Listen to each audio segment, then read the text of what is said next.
Good evening, everyone, and welcome. My name is Nicholas. I help direct the events here at The Strand. For a bit of history, The Strand was founded in 1927 over on 4th Avenue's Book Row.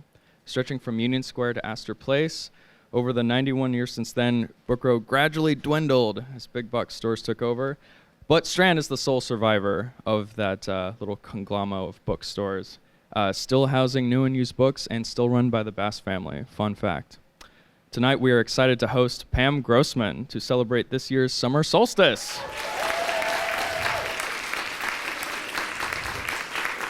And her book, Waking the Witch. Pam is the creator and host of the Witch Wave podcast and the author of What is a Witch? She is the co-founder of the Occult Humanities Conference at NYU, and her art exhibitions and magical projects have been featured in the New York Times, Art Forum, and the New Yorker. Her writing has appeared in such outlets as Sabat Magazine, HuffPost, and her occulture blog, Phantasmaphile. That's a nice word. For her work as the director of visual trends at Getty Images, she was chosen as one of the Adweek's Creative 100 and Marie Claire's 20 Women Changing the Ratio. She lives in Brooklyn with her husband and 2 feline familiars. Without further ado, please join me in welcoming Pam to The Strand.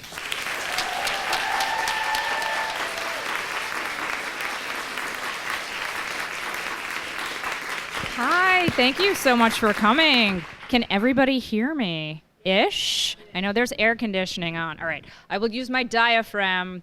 I'm so happy that you're here. Happy solstice, everybody. I'm actually gonna hold this for a moment because I am very short. One of the things I found doing some of these events is that I often have to scramble up a very tall stool in front of a lot of people or stand behind a very tall podium. So I think I need to invest in taller shoes. But anyway, I'm so pleased that you're here. Today is summer solstice. They say that witches control the weather, so you're welcome for the sun. I want to thank The Strand. I want to thank those of you who are familiar with my work. I want to thank those of you who are not and who are splashing in some new weird witchy waters. I'm so happy to have everybody here. And I thought I would begin with a reading, since we are in this beautiful palace of books. And the segment that I wanted to read for you today is a chapter about divination and spirits, because I've been told that after this talk there's going to be some tarot reading and tea leaf reading and astrology. I know some of you have signed up for it, but I am told there will be free floating divination happening, so if you want to hang out after, maybe the fortunes will be in your favor. So with that said, bear with me while I mic it up. All right. So this book, as some of you may know, is essentially my attempt to celebrate the archetype of the witch. It's my love letter to this archetype. I do use feminine pronouns. Anybody can be a witch, anyone of any gender. That said, it is an archetype that is usually associated with women, and we'll see why in a moment. And this section of the book that I'm going to be reading from is from my chapter, Gifted Sisters and Shady Ladies. And it begins with an anecdote, which I'm just going to tell you because we can't stay here all day. But some of you have heard that my hairstylist is also my tarot reader.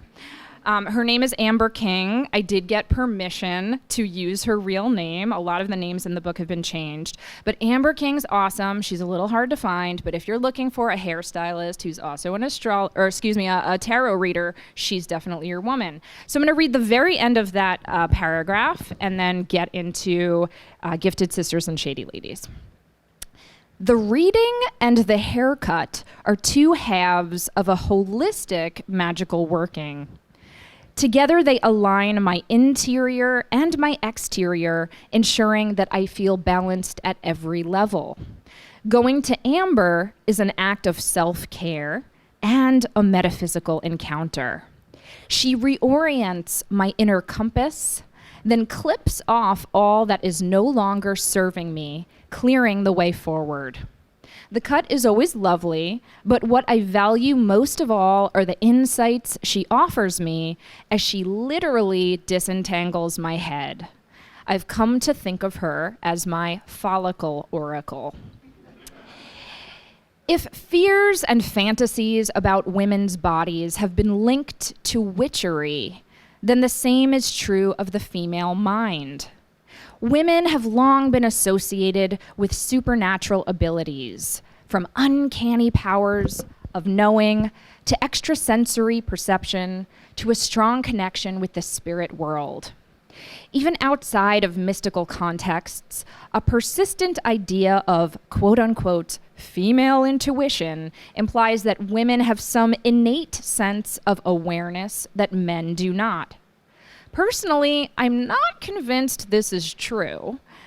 But even if women seem more sensitized to invisible forces or subtle emotional cues, this most likely has to do with socialization as much as biology.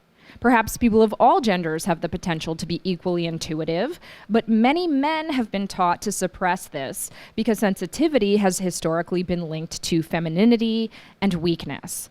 And then I go through some stats where I have calculated how many psychics and tarot practitioners tend to be female, and I won't read all the stats to you, but it's roughly 75%. And I was talking to my lovely strand elves here today and asked them, of these divinatory people that you've hired for tonight, what is their gender makeup? And it's 75% women, so I felt very satisfied by that. Though certainly not all of these people would identify as witches, there is overlap between what they do and what witches have been said to do throughout time. They are all supposed to have access to the great unknown and to provide stage directions from the spiritual world. Whether it's called a second sight, a third eye, or a sixth sense, it's usually women who are said to possess special abilities of knowing that can forewarn, inform, or illuminate. And no matter whether they're called witches, sibyls, oracles, or seers, women like these have sometimes been revered, but are frequently reviled. The idea that their strange gifts might give them an advantage over others or enable them to hold sway over the future has often been found unnerving, to say the least. And so that, I think, is a good jumping off point for what I'm going to share with you today. And it's very tricky, I must say, to try to make a PowerPoint about a book.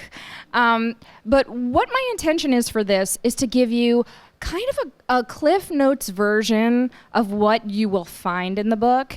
And the book is part historical, it's part pop culture, and a little bit of my own autobiography and weird witchy path threaded throughout it. So that's what you're going to find tonight. But for just a little bit of context, we have had witchly figures and goddesses as part of our cultural legacy for thousands of years. If you think about goddesses like Inanna or Hecate, the list goes on and on and on. These witchy, dark women. Lilith is another one, which witches are kind of birthed out of. And in the book, I trace that lineage. And then we get to Circe and Medea and all of these figures in classical mythology as well. But for most of human history, witches have been considered negative, right? There's a lot of evil associated with them. It's something that we are taught to be afraid of. I still, to this day, get the question, aren't you afraid to call yourself a witch? Isn't that a horrible thing to be? Aren't people freaked out? And it's very interesting to me because we've had so many positive depictions of witches, and I'm going to go through some of them with you this evening. But I did want to trace, how did we get from a hideous hag to Hermione? How did that happen?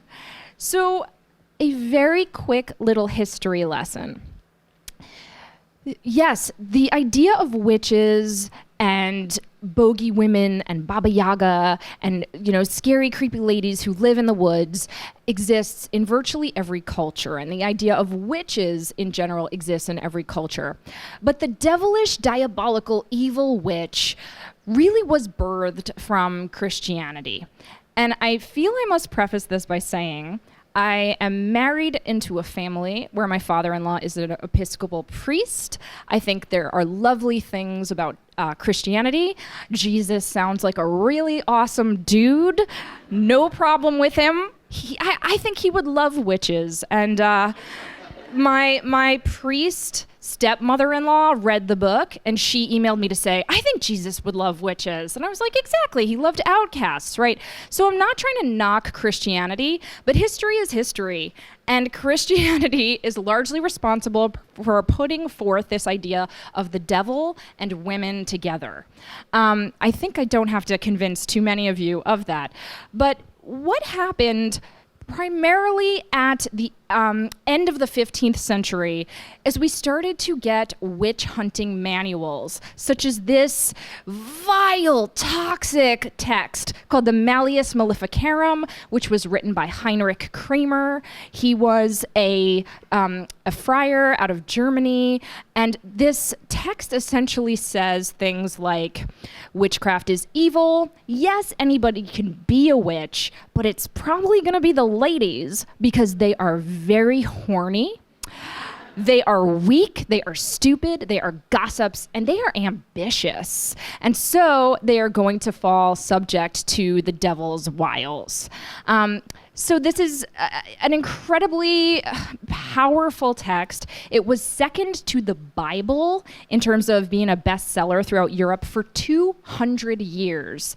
And while there were many witch hunting texts that were circulating throughout Western Europe, this was definitely one of the most popular, most terrible ones. So this really is, kind of the first meme, if you will, of there being evil ladies, diabolical witches. And some of the texts, not this one, this is from another one by a man named Ulrich Molitor, that just trips off the tongue, were accompanied by woodcuts and illustrations, which would show ladies being embraced by the devil in all kinds of salacious, naughty ways. And so this idea of there being a dichotomy between lusty, beautiful, nubile witches who will seduce you and then conjure the devil in the basement, or old, haggard, hideous, scary women who were also naked and lusty and diabolical, was really growing up out of the end of the 15th century. These are two very famous engravings by the German artist Albrecht Dürer. And so this kind of virgin whore dichotomy that I believe women and femmes are still subject to today. You can see it writ large, when it comes to the visual culture of witchcraft that started to circulate throughout the 15th century. And of course, as we know, this started the witch hunts. And there is a lot that I say in the book about them, but very quickly, I'll say that the witch hunts primarily were peaking between the 16th and 17th centuries. Scholars estimate between 50,000 and 100,000 people were killed during them in Europe. Salem actually came kind of at the tail end of that, and it was relatively tiny compared to the tens of thousands of people throughout Europe that were killed and, because they were accused of being witches. And I'm sure you guys have seen lots of films and have read about this. So people would accuse one another of doing things like curdling their milk or killing their children or, yes, changing the weather, conjuring a hailstorm. Bear in mind that the Black Death happened not too far ago in their collective memory. And so people were really confused as to why all of these horrible things were happening. And of course, blaming witches was a really good explanation for it. So some of the iconography that I discuss in the book are things like the broomstick and the cauldron and the pointy hat. How did we come up with all of those different images? And a lot of it does come from the visual culture that was circulating at the time. Has anybody here seen the film The Witch, the horror movie that came out a couple years ago? For those of you who haven't, there's a character in there named Black Phillip, and I don't want to give too much away, but he wants you to live life deliciously. And who wouldn't want to do that?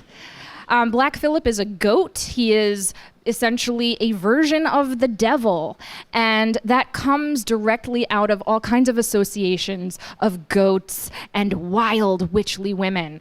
Early on, it wasn't only brooms that witches were associated with. These are cooking forks down here, and so really any kind of domestic implement, people believed that witches could make some kind of unguent out of usually baby parts, because that's delicious, and make a flying ointment out of them.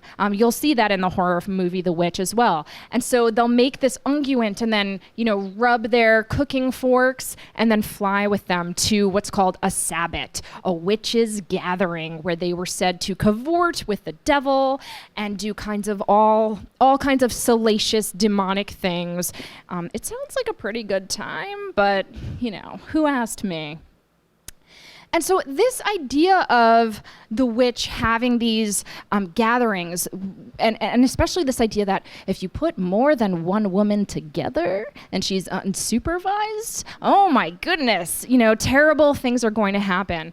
Those ideas, carry with us today. And I think we can see a lot of parallels between the negative narratives about women and the sexism that is baked into this archetype that is still certainly relevant today. So how did that change? How is it that we got from there to this little weirdo telling you she's a witch in public, right? How is that happening? A lot of this started in the 19th century.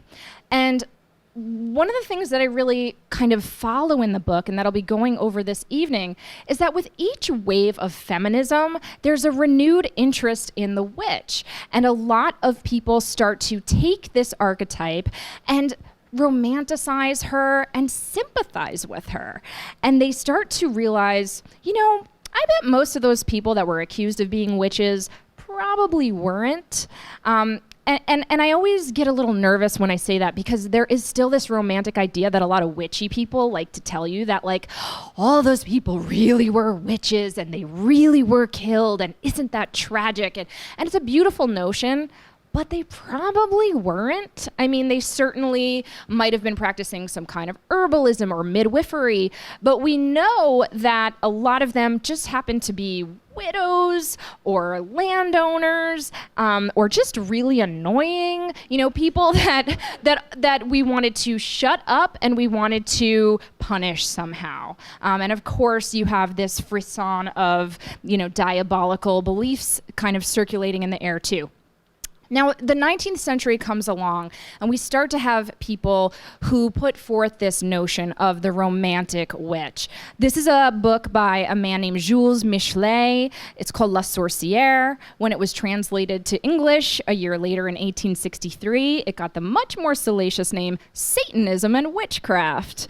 But essentially, he's a very weird figure. He's kind of he's a historian, but if you actually read this book, and I recommend you do, it is so poetic and weird, and he goes on all these strange tangents. And essentially, he puts forth this notion that yes, there were witches, but it's only because the church was so cruel to women that they had to turn to the devil, because the devil was the only one who gave a shit about them. So, it's kind of wonky, but he's getting there. He's trying. And so we have this beautiful passage from it, and this is kind of the thesis statement of La Sorcière. He says, "The devil only, women's ally of old, and her confidant in the garden, and the witch, the perverse creature who does everything backwards and upside down in direct contradiction to the world of religion, ever thought of unhappy womanhood, ever dared to tread custom underfoot and care for her health in spite of her own prejudices. So in other words, yes, only the devil and witches care about women. Pretty interesting. So we're going to come back to Le Sorcière because it's an important book that goes on to inspire lots and lots of people. But we're going to talk about the spiritualist movement that was happening in the 19th century too. Some people might be familiar with the Fox sisters, who not too far from here in Hydesville, New York, started doing seances and rapping on tables. These were two essentially preteen, one was 11, one was 14 girls who decided to tell people that there was some kind of dead body buried under their house, and the ghost of him was something that they could communicate with, and he was haunting them. And their older sister, she was significantly older than them, in her 30s, was like, you know what? People seem to really like this stuff. Let's take it on the road. And so the Fox sisters started doing seances for money. And at one point they confessed that it was all a hoax, and then they recanted it. So, as to whether or not this was truly happening is up to you to decide. But what's important to know is that a lot of early feminists and abolitionists were also engaged in spiritualism. And I should have told you, spiritualism is the religion, essentially, the belief that we can talk to the dead, that through Ouija boards and through mediumship, we can communicate with the other side. And significantly, it was one of the few jobs that a woman could have in public. She could speak, she could get paid. Now, of course, they weren't her ideas, they were from the spirits, so it was okay. But what was very interesting about spiritualism is it also put forth the notion that if we are all spirits when we die, then our skin doesn't really matter. And so abolitionism became, very much linked with spiritualism. And there's so many books about that I highly recommend that you read. It's wonderful. Sojourner Truth in 1851 went to her first seance, and she ended up eventually moving to a spiritualist camp for the last several years of her life. The first woman who ever ran for president, Victoria Woodhull, was a medium. She was also the first woman to address Congress, and she said that the spirits were telling her what to say. So this is part of our history as Americans. And even if you don't believe in it, I think it's still a really important thing to know. Where do we get these ideas?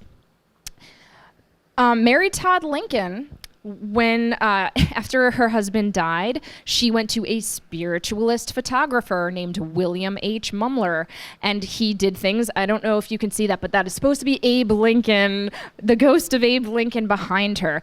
This was deeply important to people who were living in the 19th century, and it was deeply comforting, especially to women who lost a lot of loved ones during the Civil War, or who had a lot of, the infant mortality rate was much higher back then. So it's a really interesting notion.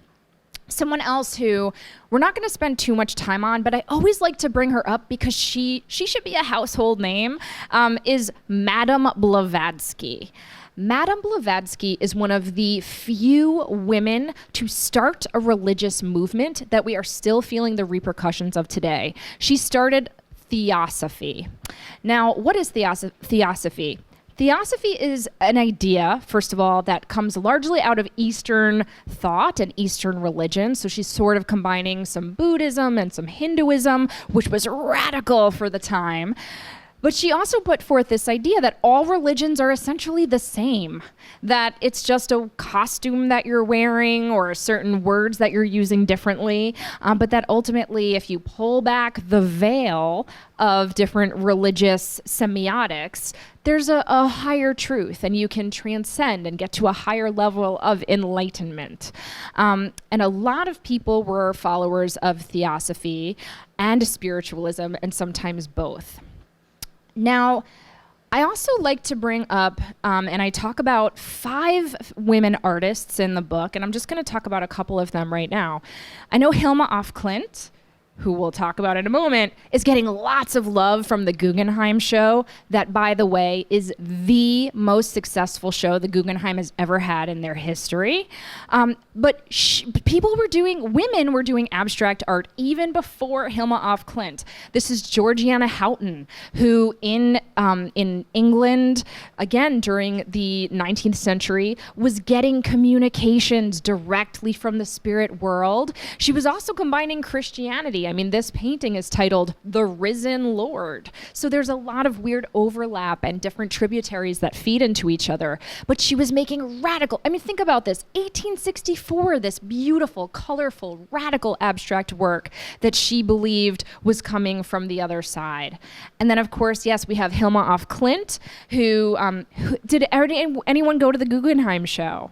Yes. Wasn't it beautiful? Hilma was doing abstract spiritualist art before Kandinsky and a lot of the other men who have been canonized as the founders of the modern art movement and the abstract art movement. She was doing seances as well and getting these communiques from the spirit world. And as I discuss in the book and as came up at the Guggenheim, she had this vision of there being a mystical temple that would be a spiral, and you would go up this temple and look at all of her paintings and have a transcendent experience. And think about where she ended up in the Guggenheim. It's amazing. Someone else who doesn't get enough love, and I'm here to change that, is Matilda Joslyn Gage. Who is she? She was an abolitionist, a suffragist here in America. She put forth a book called Woman, Church, and State, where for the first time in American, I'll call it pop culture, she discusses the fact that witches are sympathetic beings. Now, she's getting this idea from Michelet's La Sorcière, but Americans don't know that. And I'll read this one quote. She says, "Whatever the pretext made for witchcraft persecution, we have abundant proof that the so-called witch was among the most profoundly scientific persons of the age." That's probably not true, but it's a really fun idea. The church, having forbidden its offices and all external methods of knowledge to woman, was profoundly stirred with indignation at her having, through her own wisdom, penetrated into some of the most deeply subtle secrets of nature. And it was a subject of debate during the Middle Ages if learning for woman was not an additional capacity for evil, as owing to her, knowledge, i.e. Eve, had first been introduced to the world. Now, Matilda Gage was a theosophist, so deeply spiritual woman, a badass feminist, loved witches, had a lot of positive feelings about them, and she was the mother-in-law of L. Frank Baum, who popularized the idea of the good witch in the first place. Glinda the Good Witch is arguably the first time in pop culture that we have a positive notion of what a witch is. And think about it, Oz is a matriarchy. It's all witches running the show. And the whole fairy tale, actually, I know a lot of people like to say it's an allegory for capitalism or the gold standard or whatever. If you read theosophical texts, you will know that things like going up a spiral to have an ascendant experience is, the yellow brick road. You will know that if you read the original text, and I really recommend you revisit it or visit it for the first time if you haven't, the first time that Dorothy and her friends go to see the wizard, they each see him differently. Dorothy sees him as a giant disembodied head floating, okay? The scarecrow sees the wizard as a green fairy. The cowardly lion sees the wizard as a ball of fire. And my favorite, the Tin Man, sees him as a rhinoceros with 5 eyes, 5 arms, and 5 legs. And I think that's a really beautiful allegory for the fact that, all religions are different and they show us different images, but in fact it's all metaphor for something else. Maybe the something's the wizard, maybe the something is the magic you had inside your heart the whole time, but you had to go through the whole of Yellow Brick Road and Oz to get there back home. So MGM, I should say that book came out in the year 1900. Baum was also a theosophist himself, as was his wife, Maud Gage. And they were very, very close to Matilda. There's no question that he was taking this idea of good witches from his suffragist mother-in-law. So almost 40 years later, the MGM film comes out in 1939, and this gets injected into the bloodstream of America. This pink, fluffy, fairy, positive, loving, benevolent, good witch. And then, of course, the Wicked Witch of the West. Again, these polarities between good and bad. And I open the book, actually, just focusing on these two, because as wonderful as I think Glinda is, it still to me has a little bit of like, you're either this or you're that.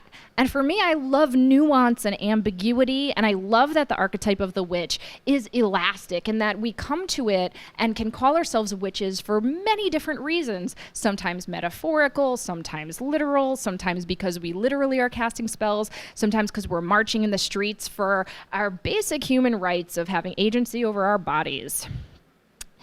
This glamorous Glinda witch goes on to inspire Hollywood. We have the film I Married a Witch, which came out in 1942, starring Veronica Lake, being very glamorous and very blonde.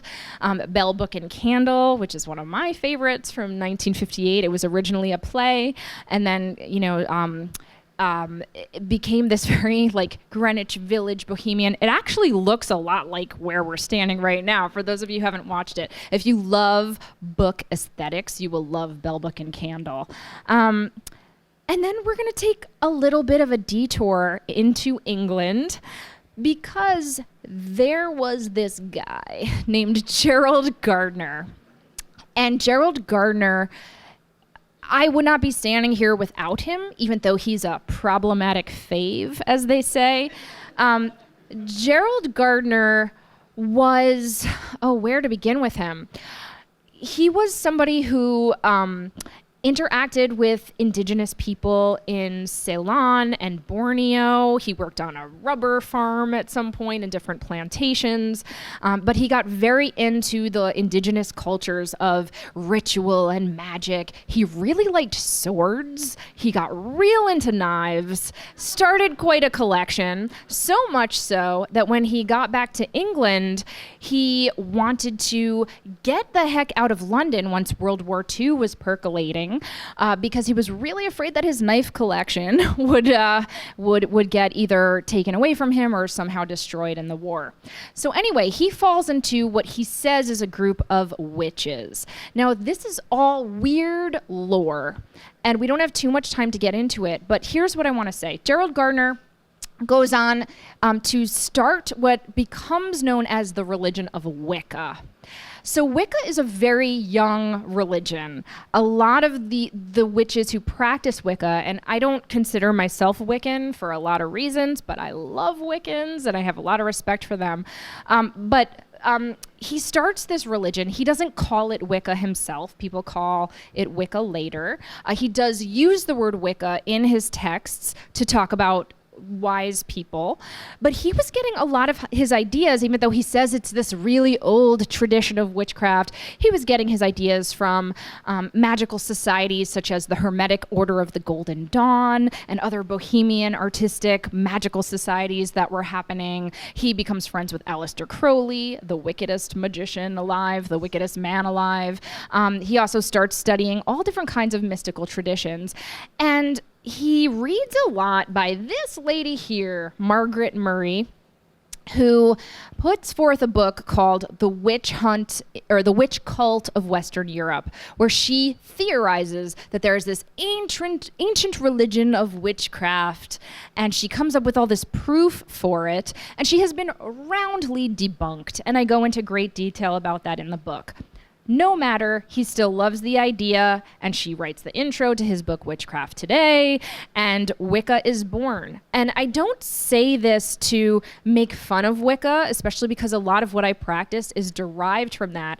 I actually find that a really intoxicating idea. This idea that spiritual culture is fluid and that it evolves and that we can make it as we go. This idea of tradition, if you unpack that, what does that even mean? It just means something that people have been doing for a pretty long time.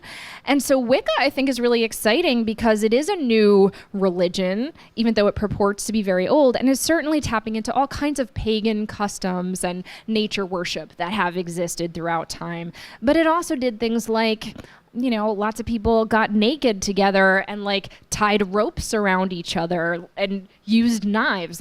This is real. The pictures are amazing. I'm going to diverge again because I cannot give any talk in public without speaking about two of my favorite witches who are becoming more and more of household names. These are the surrealist artists Leonora Carrington and Remedios Varo. And what I'll say about them is that also during World War II, they fled. They were both expats. Leonora was originally from England, Remedios originally from Spain. They met in Mexico City, and they started studying witchcraft and the occult.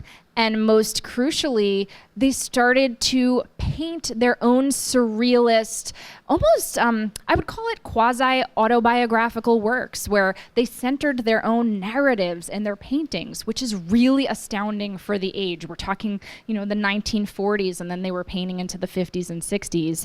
And they were blending together all kinds of magic that they were studying and practicing.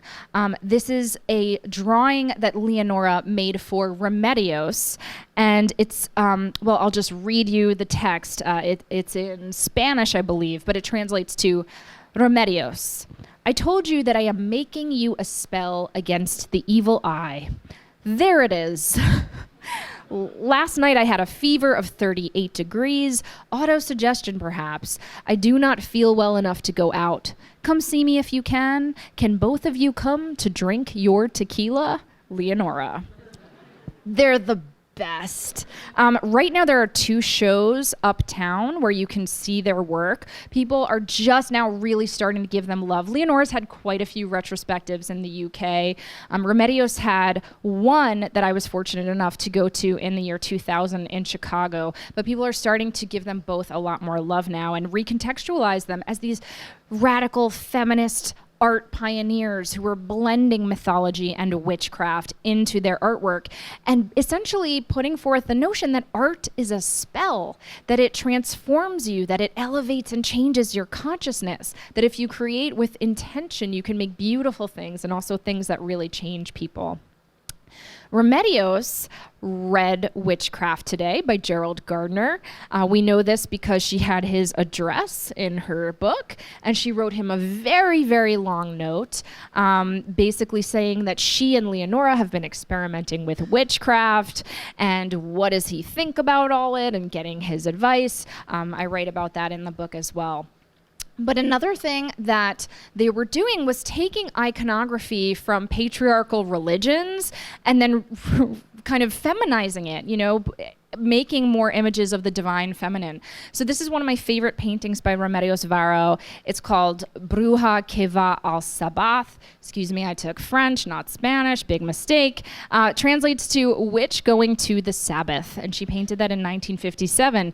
But in digging in and doing more research about this painting for this book, it became very clear to me, and this is a theory, original scholarship right here, but I am convinced that it's her riffing on the Lady of Guadalupe, which she would have been surrounded by in Mexico City, as she is their patron saint, if you will. If you look at the red, first of all, very vaginal, right? And if you look at the red halo around her, the blue face, I mean, so much of it to me really echoes each other. I think I'm right. Now, Remedios tragically died of a heart attack in 1963, but just to place us a little bit, witchcraft is getting more popular. More and more people are becoming practitioners of Wicca. And this is an article from Life magazine in 1963, Real Witches at Work. And as you know, time, life, kind of combined. And I had this article in mind when I had my book excerpted in time.com. And I will tell you, the headline they gave me, I did not write. And it literally is like, yes, I'm a witch or whatever. And I was like, of course, that's what they're going to do. But this has been around in pop culture, and you know, it's a little hard to see, but these are some people practicing sky-clad, as we say in witch lore, in the nude.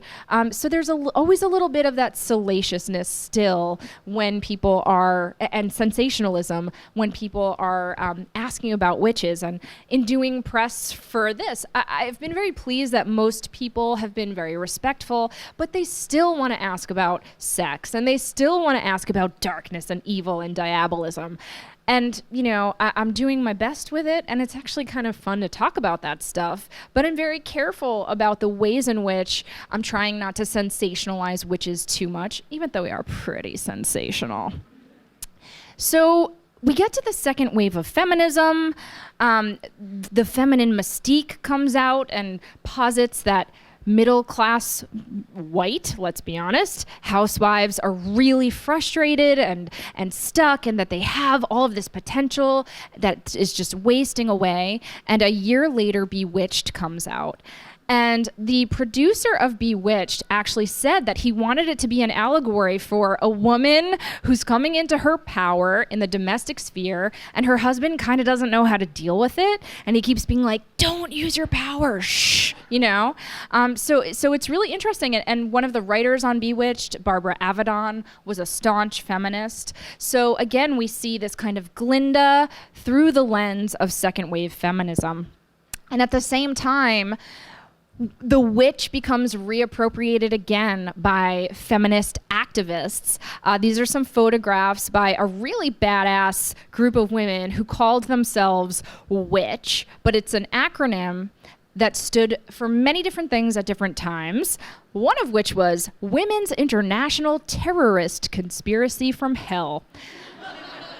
Now, the word terrorist did not have the connotation that it does today back then, but these were feminists. These were feminists who were coming out of the idea of political happenings and fun, mischievous actions that were put forth by the Yippies and Abby Hoffman and people like that. And they would dress up like witches, and they would do things like hex the New York Stock Exchange. And they would, you know, go to Madison Square Garden when there was a big wedding convention, and they would let mice run through the floor. So they were funny, and they were being rebellious and sassy, and they were using a lot of that spirit of trickster, actor humor that, frankly, I think we could use more of today.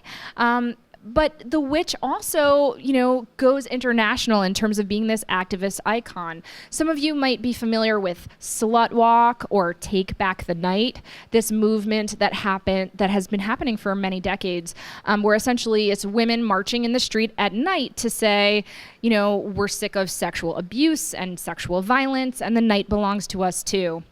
Well, one of the first ever Women Take Back the Night walks happened on April 30th, 1977 in Munich. And some of you will recognize that April 30th, well, probably not all of you, is Walpurgisnacht, which is essentially Witches' Night in Germany. It's a night that celebrates witches and witchcraft. And so they intentionally chose this night and dressed up like witches to, you know, make their political movements. Back in America, Wicca takes another form, and we start to see feminist Wicca or Dianic Wicca come into the fore. And this is probably the closest to what myself and a lot of people that I know are practicing, but again, lots of problematic faves. Zsuzsanna Budapest, to this day, is a TERF. She is very transphobic. She believes that only cisgendered women can be witches, and she only wants them in her coven. It's horrible.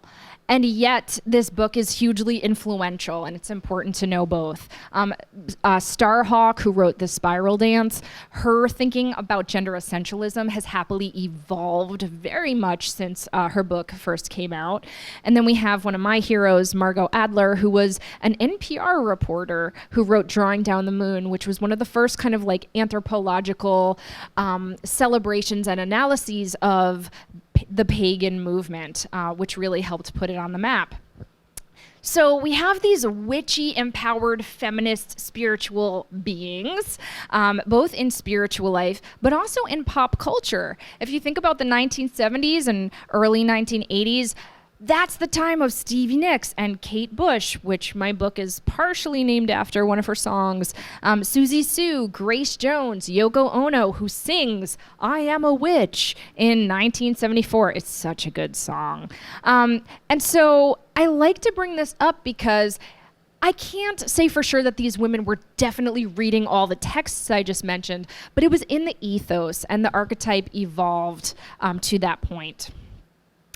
So we're in the 1980s, and this little witch is born, and Aquarius sun, Cancer moon, Gemini rising, and a lot of the through line in the book is autobiographical.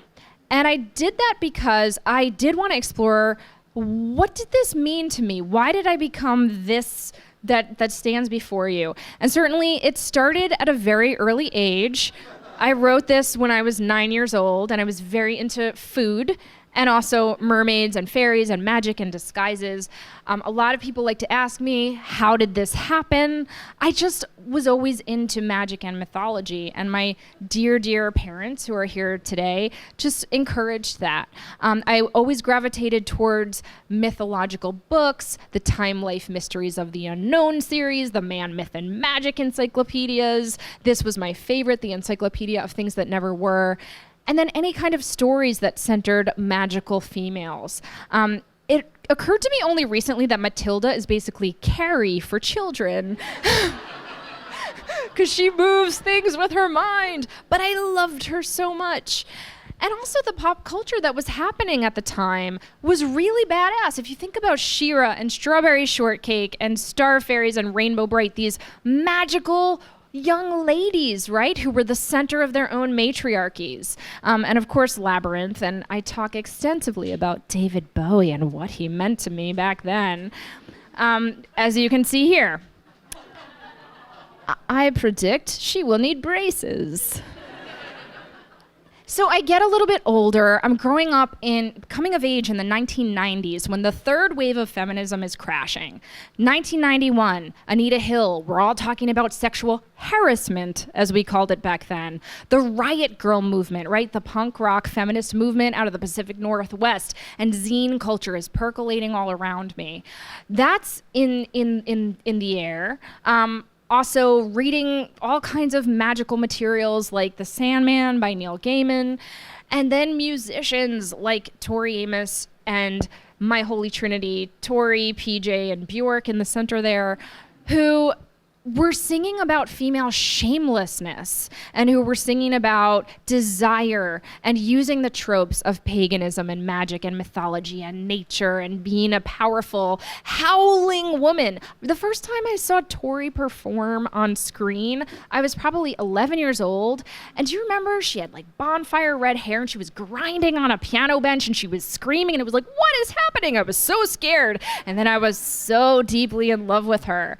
And I could go off on a very long Tori Amos tangent, but I will say, I remember back then people were like, people who are into Tori are ridiculous. They all wear fairy wings and she's so loopy. Meanwhile, she's singing about like sexual abuse and self-pleasure and down with the patriarchy of religion. So we often either trivialize things that women love or think of them as threatening. And I've been experiencing that a lot with all kinds of conversation about witches.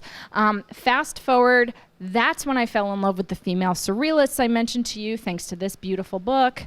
And the witch in pop culture there was this kind of light touch of witchiness that was happening via films like The Witches and Hocus Pocus, and this Sabrina the Teenage Witch.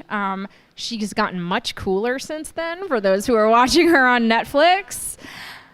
But this visual culture, and I'm going to be honest, I wasn't the biggest fan of this stuff because it was too mainstream for me.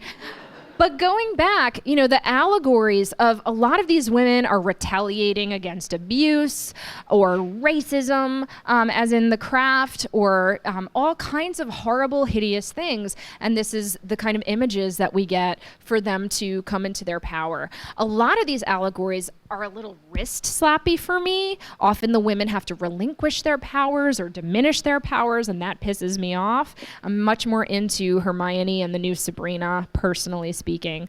But this is how that's this, This is how it all kind of baked. And my own love of these artists and these writers and all of this iconography then got swirled together with New Hope, Pennsylvania, and the mall and all kinds of new age stores.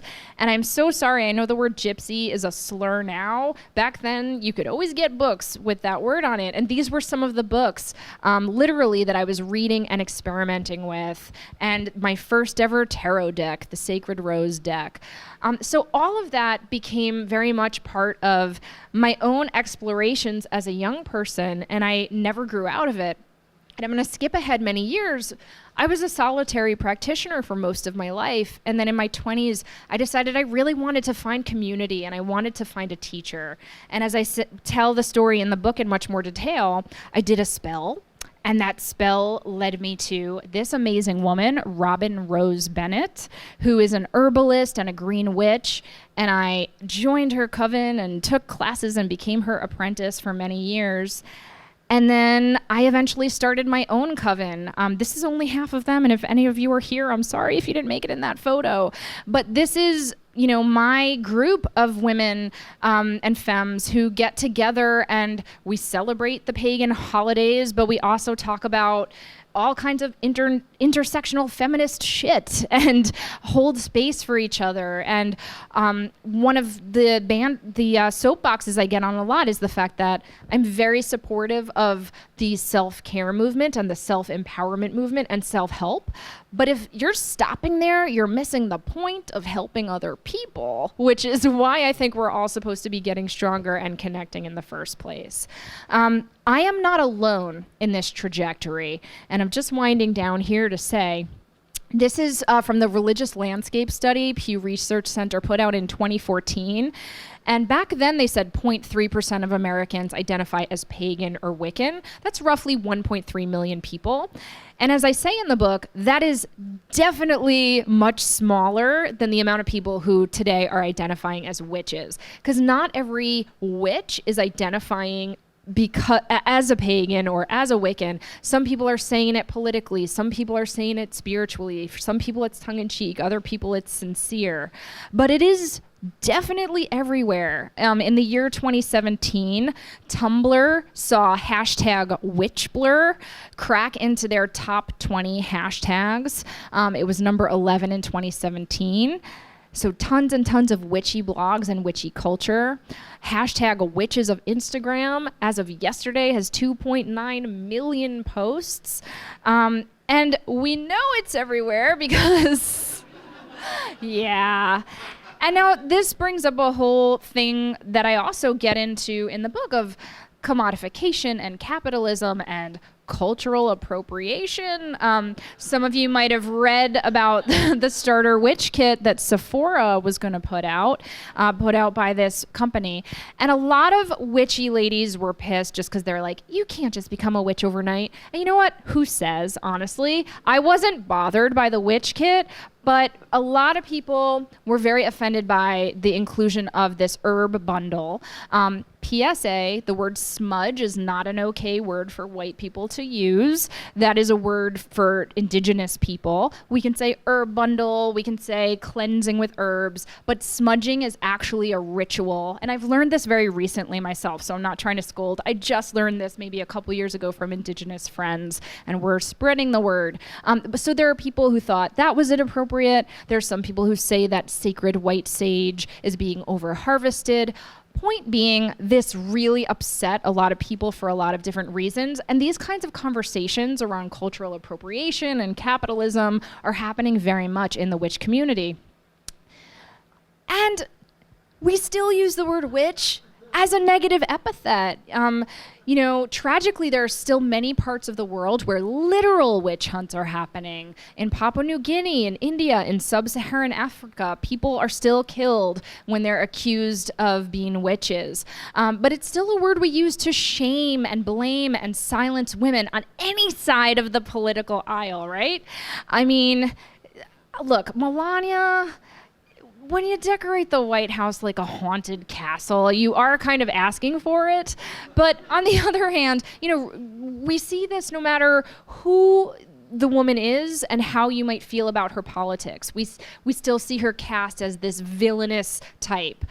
This is a recent one of, I will read this to you. It's a alleged photo of Elizabeth Warren at a nude pagan ritual. A roommate of Elizabeth Warren's from college released this photo of her and a bunch of her pagan friends dancing around a tribute to the gods of wind and fire. And that's supposed to discredit her, right? Again, I already love her personally, but I would probably vote for her 2 times if this was true. But then you have a whole new generation of young politicians who've grown up with astrology and tarot. So all of my astrologer friends lost their freaking mind because one of them asked AOC's camp to release her birth time, which you need if you're going to do an accurate chart. And she totally did it. She was like, sure, analyze my astrology chart, because she's down to clown. We love her. And then, just kind of wrapping up, there are literal spells and bindings and hexes that some witches are doing to try to, bind the commander-in-chief because he is hurting the most vulnerable people and our vulnerable, beautiful planet. And, I don't personally believe in hexing, but the fact that some witches were hexing Brett Kavanaugh, I don't know, does it bother me?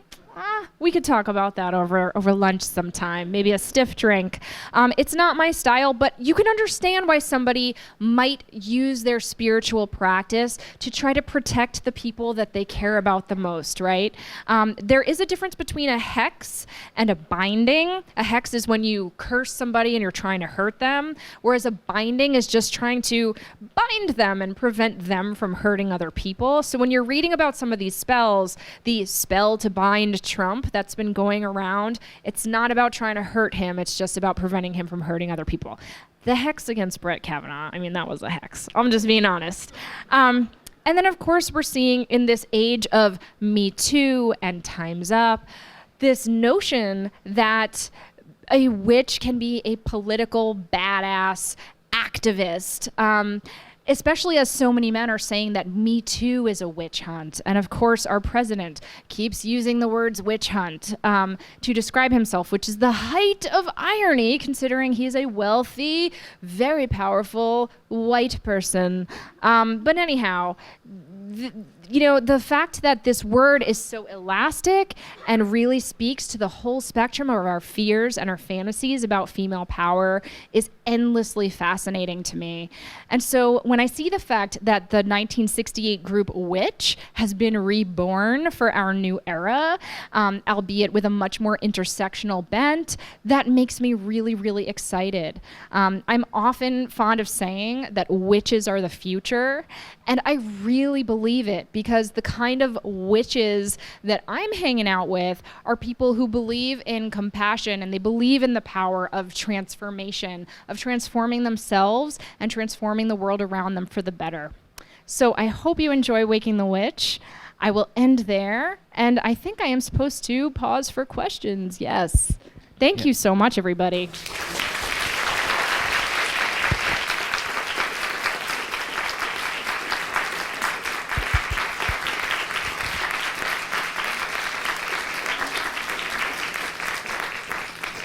Does anyone have questions? When you concluded and talked about transformation, I define the practice of magic as a transformative discipline. So how do you actually see transformative effects happening on an individual and a social level? I mean, you've talked about that for about an hour or so. But to sum it up. I mean, to sum it up, I think the word transformation is a really wide open word. For me, my spiritual practice is something that fortifies me, and it allows me to connect to other people. And I think fortification is always necessary, but especially in this time of, I mean, I don't have to tell you, right? I was gonna list all, we know the things that are going on, and it's horrible. So for me, it's about fortifying myself so I can help, vote and make phone calls and donate money. I'm not someone who's you do a spell and then you sit back. You still have to show up, That said, it is also a practice that for me has manifested amazing things into my life. Some of, again, which I talk about in the book, but it is real for me. And I often say I'm a pragmatic witch, and if it didn't work, I wouldn't bother. Anything else? I think people are anxious to get their tarot read and right, astrology readings. Let's do it. Let's find out let's how wrap it you're up. all Pam, doing. thank you so much for sharing this with us.